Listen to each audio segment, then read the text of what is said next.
பெண்கள், குழந்தைகள் மற்றும் முதியோர் நலனில் அவர்களின் பாதுகாப்பில் அக்கறை செலுத்துவதே நம் தமிழக வெற்றிக் கழகத்தின் அடிப்படை நிலைப்பாடுகளில் ஒன்று.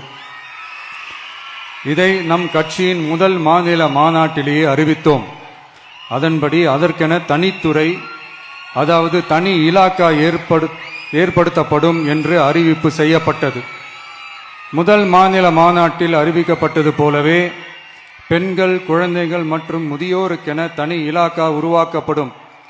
அந்த இலாக்கா எனது நேரடி கட்டுப்பாட்டிலும் கண்காணிப்பிலும் இருக்கும்.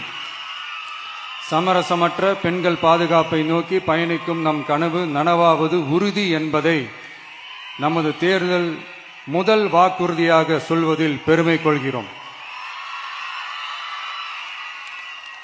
இரண்டாவது, மதிப்புமிகு மகளிர் திட்டம்.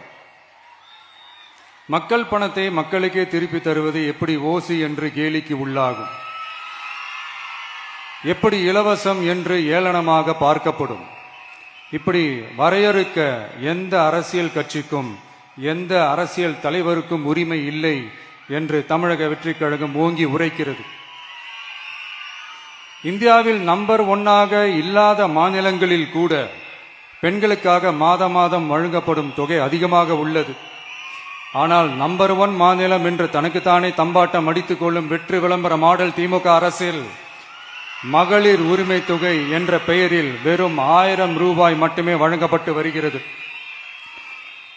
மக்களுக்கு அரசின் சார்பில் வழங்கப்படும் தொகையால் அவர்களின் மளிகை சாமான் வாங்குவது போன்ற முக்கிய செலவுகளில் ஒன்றாவது குறைந்தபட்சமாக பூர்த்தியாக வேண்டும்.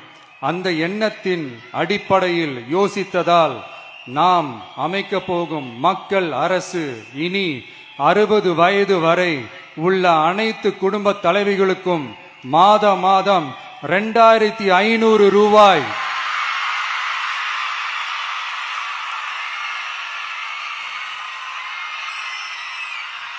வழங்கப்படும் என்பதை பெருமகிழ்வுடன் அறிவிக்கிறோம். இதில் மாநில மற்றும் ஒன்றிய அரசு ஊழியர்களாக இருப்பவர்களின் குடும்பங்களுக்கு மட்டும் விதிவிலக்கு. இப்படி செய்வதால் கூடுதலான குடும்பங்கள் பயனடையும் வாய்ப்பு அதிகரிக்கும் என்பதை நம் தாய்மார்கள் அனைவரும் மகிழ்வுடன் ஏற்றுக்கொள்வர் என்பது நமக்கு தெரியும். அடுத்து, அன்னபூரணி சூப்பர் 6 திட்டம். நம் வீட்டு பெண்களுக்கு பெரும்